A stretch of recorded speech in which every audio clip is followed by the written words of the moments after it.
umuntu wishe umuntu yarangiza agaterura umurambo w'uyo yishe akaza akawushyira ku muryango wawe, yarangiza akiruka akabwira polisi ati nimuze murebe umuntu wishe umuntu, ariwe bamwishe, akaza akamushyira imbere y'irembo ku muryango wawe akakubwira ngo uyu muntu yishe umuntu. Ikaze mu makuru yacu. Amakuru rero tuyahereye i Goma aho ibintu byabaye agaterera nzamba. Kagame yirashorera i Goma maze yica umuzungu arangije arahuruza ngo yemwe nimuze murebe FARDC yishe umuntu. Use ninde wari ufite inyungu mu kwica uyu Mufaransa?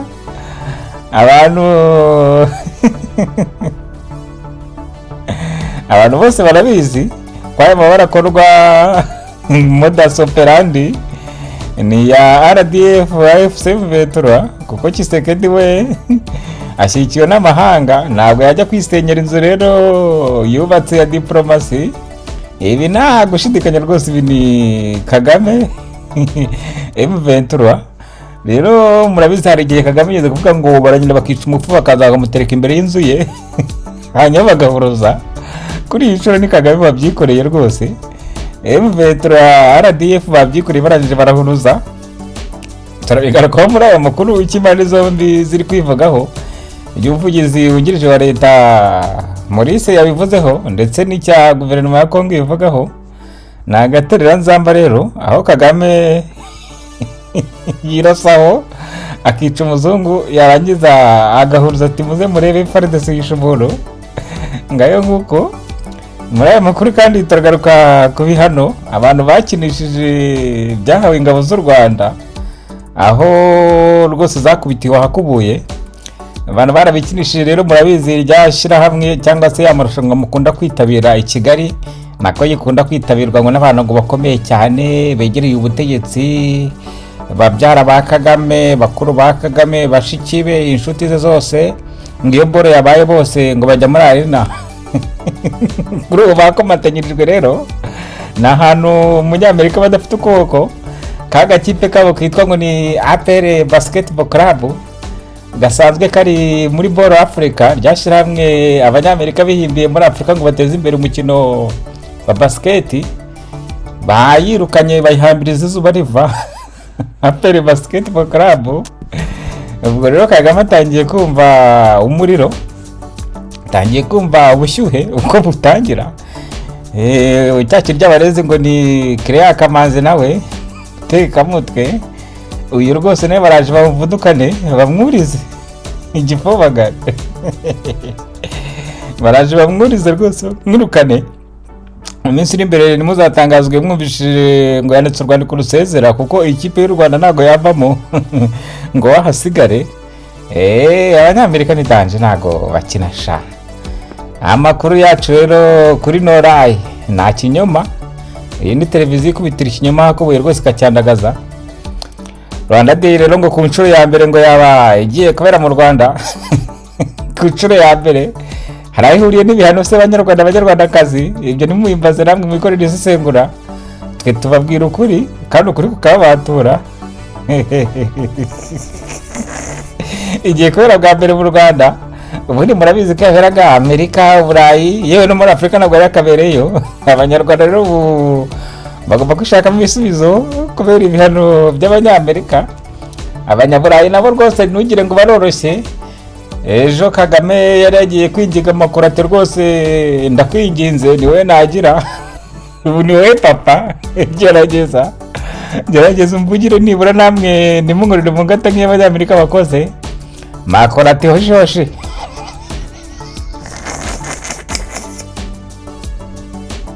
Makora ati hoshi ntabwo ari igihugu tujye muri Kongo na biriya by'ingabo za Mozambique dukunda ko amafaranga turabikuraho, ko Jesse rajya kubwira abaperezida 28 bose bakuriye ibihugu 28 bya EU ngo murabona ngo Kagame kandi nanko Trump ntago yamfata neza.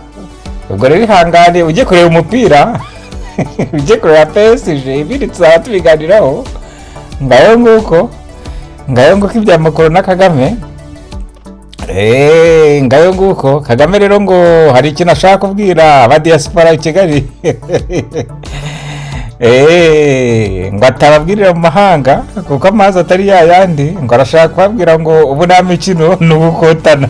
Byaba na ngombwa mukerimini bigarasha ibivuga rikijyana biti aho mukorera, ikindi mukadaha amafaranga, dore inkunga zarahagaze. Mukadaha amafaranga mukayatanga kuko ingoma irya abana. Ingoma ishaje irya abana da. Ngayo nguko hano ni Nora dukubitirishije makuye. Muhungu wa Habyarimana Jarike Habyarimana yarakomeje kuri koroza. Wa muteka mutwe w'igifobagane ngo ni Minisitiri w'Ubumwe Yohani Damascene Bizimana.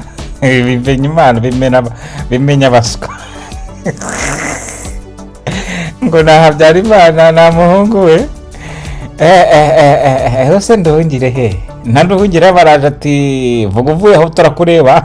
Ibyo bintu byo gushaka kujya kuyobora FDLR turagukurikije amaso rwose, ntago uzaducika. Hanyuma na undi ngo ni Abudara utuma tubabara. Utuma twishima da, reka nivuge neza. Ati we urubyiruko nimwumve mwene Habyarimana. Ariko ko mone bavugishije ra. Yavugishije ahabaye ubutegetsi bura ntago hajya higendera.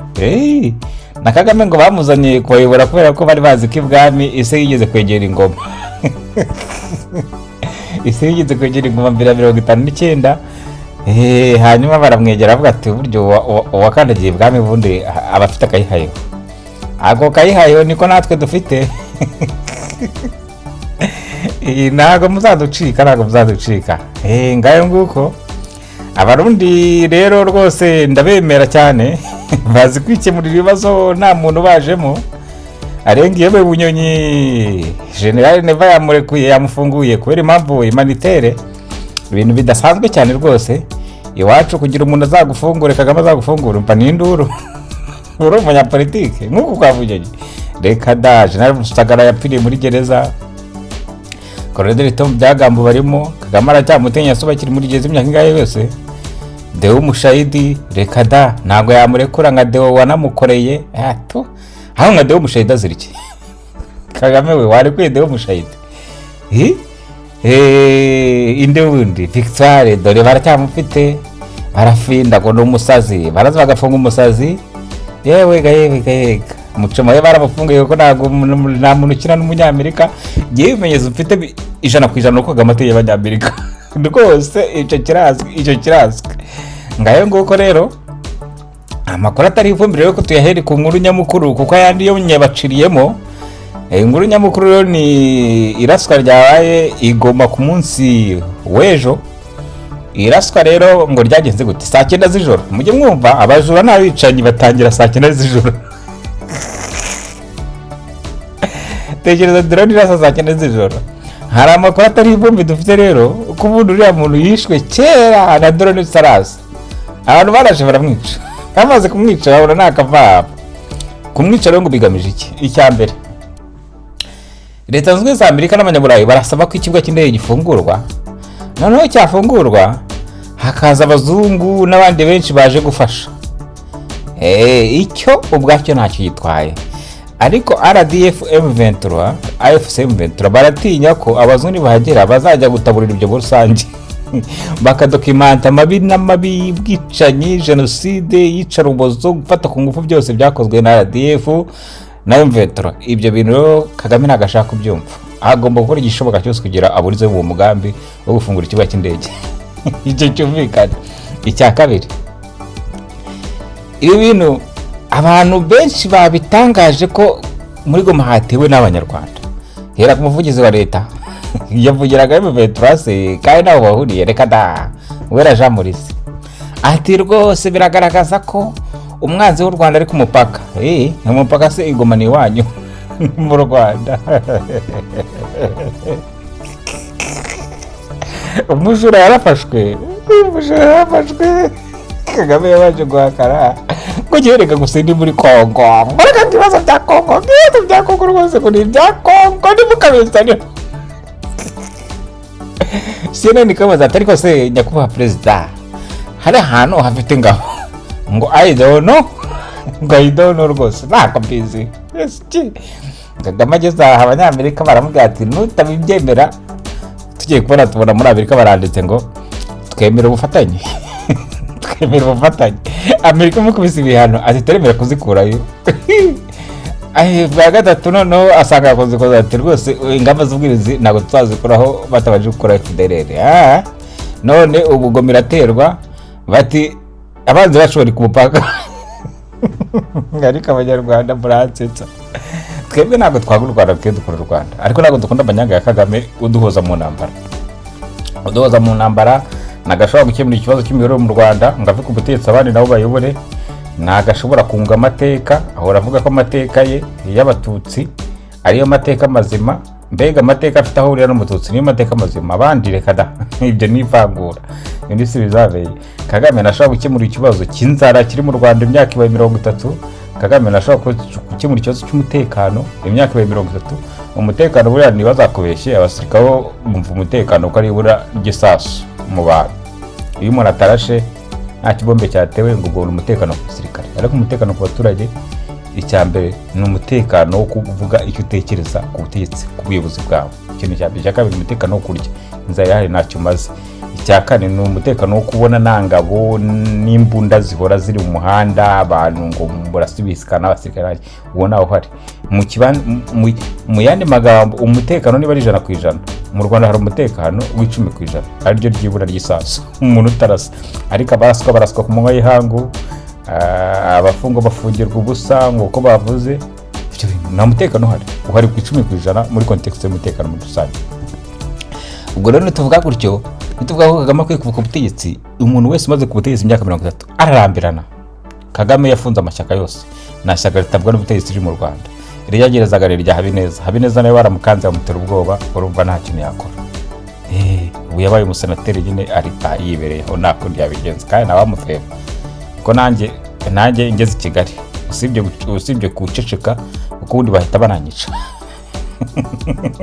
Kagame twe twasogongeye demokarasi muri aya mahanga aho ubwira perezida ngo we perezida uri igicucu perezida ntagire ikintu gutwara nta ikintu kwitayeho rwose ukavuga ukisubiza nagusubiza nawe ubwo ati nawe uri igicucu bikarangiriraho atakoreje inasi n'abamariko ngo bagufate bakwice bagutware mu zeko bakwice niko bimeze aho tuba nuko bimeze kandi twumva ari bwo burenganzira bwa muntu kugira icyo uvuga ku butegetsi bwawe niba uri freestyle ko budakora ubutuke umuvugizi niyo mpamvu hari nawaza gutuke ntacyo bitwaye abakora politiki bayikore intambara zigabanuke kuko burya iyo umuntu abantu bajya kurwana kwa kubana niwe kuganira cyabana niwe gusubizanya ngayo nguko ariko ibyo Kagame nagashaka kubyumva ibyo ni igisirikare gusa ni isaso yumva umutekano mu isaso gusa kumva kandi kamukimbirane cyangwa utishimiye ugomba kumukizwa na gereza cyangwa isaso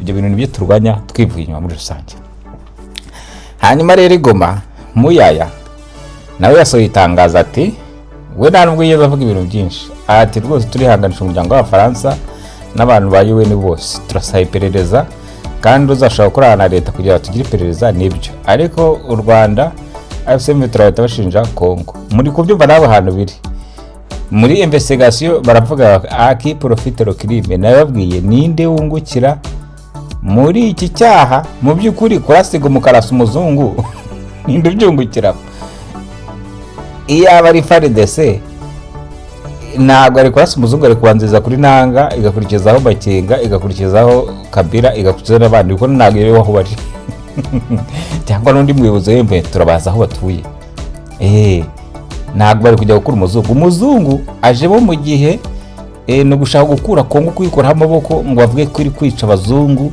abadiplomate abantu ba UN kugira ya mahanga ari kwishikira ayiveho murumva ubifite inyungu muri rusange ibyo bintu rero ni ibintu babona bwo guciraho iteka ariko Kongo nayo nagiraho isinziriye irahira korera umuntu witwa Sergeant Robert rero ari gukubitisha inyuma hakoye mw'abantu akimereye na buriya musore ariko se reka mbabwire Kagame na FPR neza urugamba bararutsinzwe, urwa diplomasi n'urwa propaganda rwaragiye n'ahantu bakiri byararangiye. Hari ukuntu bazaga bakabeshya bakagira batya, nta muntu bakibeshya, byararangiye. Rero Badrama nawe asigaye kubitira mu mavi avunagura n'abantu bazaga bakavuga reka nawe ukivuga, kuko burya ukuri kuraryana, kandi ukuri guca muziko ni gushye. Ukuri niyo wakwica umuntu kuvuga. Reka mbaho urugero, Kizito bamwiciye ngo yavuze ngo yahembye igisobanuro cy'urupfu. Ubu nta muntu utabizi da, ibyo Kizito aririmbaga byatumye byabamara cyane. Iyo wishe umuntu ubutumwa buhita bwabamara cyane, ni nko kwica Yesu. Yesu baramwishe ivanjiri bari bwabamara, Kizito nawe baramwishe ivanjiri bw'igihe abanyarwanda namaguye n'ibinyoma biri mu mateka y'u Rwanda, ngaho ubwoko bumwe ngaribwo nk'ibyo byose sinshaka kubisubiramo, bihita byamamara. Ubu nta muntu utazi ko abahutu baguye muri jenoside ari benshi cyane, ntawe utabizi. Murebye filime yitwa Rwanda Untold Story wahita uyibona, wumvishe Kizito wabyumva, wumvishe impamvu Victoire bamufunze ngo ari ku rwibutso ngo ari kuvuga ngo ibi n'ibi, wabyumva. Ukurikira amateka y'u Rwanda wabyumva, emva nta kintu utakumva. FPR ibyayo ni ibinyoma bisa ariko bisa. Nge nigeze kuvuga mu kiganiro gishize ndavuga ni nashatse akantu kamwe katuma nemera FPR, niyo nkavuga ati nibura aka kantu mwagakoze neza, rikada buri kimwe ndebe byaba harimo amanyanga.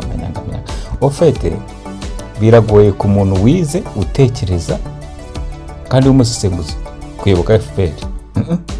Ntago bikunda babimenye, ntago bikunda. Na politike nibura ifatika ifite isobanura mpamvu Kagame FPR n'ingirwa abayobozi bashobora gusobanura ngo bakumvishe. Wapi zo usanga ziri mu ibintu by'ukuri. Politike kwimura abantu, urimura abantu ngo ni inyungu rusange, ariko muri iyo rusange bo nibarimo bimuye ku ngufu, nta ngorane kwibahaye, ahubwo urabufunze uri mu rushengero nk'uwitwa Ihora Habona. Turabizi ko ribuwe na SS DMI mwamufashe mukamufunga mukamunyuruza, nimuza n'umuntu yiruhukira. Ariko ubwo mwumva nani sari bufite ibintu byo gufunga umuntu nako kuburisha umuntu irengero ko ari kuburanira ibye ubutaka bwe, ukaza umuntu ubutaka. Ariko izo nda nini ubundi mwazazi kwiyo bishoboka bite ko umuntu ufite amafaranga, ufite ubutegetsi, uhembwa imisoro ya leta n'ibiki byose, azize umuntu ngo ari kuburanira imitungo ye? Ibyo bintu bibaho kweli? Sha birabaje. Reka mbashimire rero banyarwandakazi, mukoresha subscribe na like, muri dukubitire ikinyoma hakobuye cyacu nakagaruka.